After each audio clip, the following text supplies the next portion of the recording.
بسم الله الرحمن الرحيم.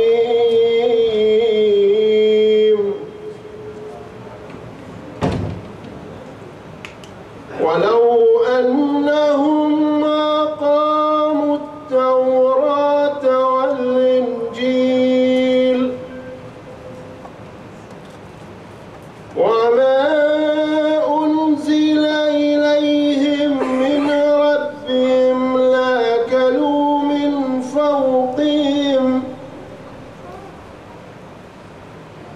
من فوقهم ومن تحت أرجلهم منهم أمة مقتصدة وكثير منهم ساء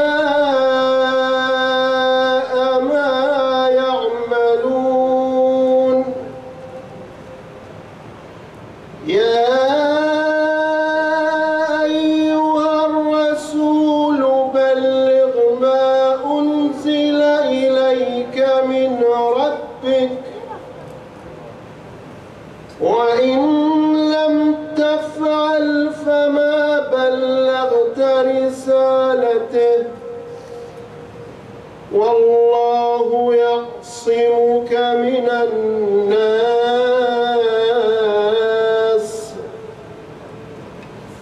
إن الله لا يهدي القوم الكافرين. قل يا أهل الكتاب لستم على شيء حتى تقيموا التوراة والإنجيل وما أنزل إليكم من ربكم وليزيدن كثيرا منهم ما أنزل إليك من ربك طغيانا وكفرا فلا تأسى على القوم الكافرين.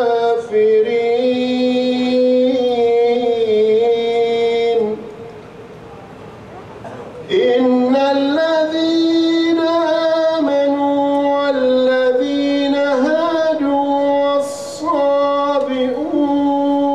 والنصارى من آمن بالله واليوم الآخر وعمل صالحا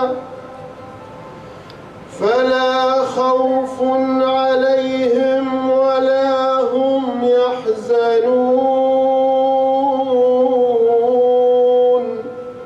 آمنا بالله. صدق الله العلي العظيم. صلوات على محمد وآل محمد.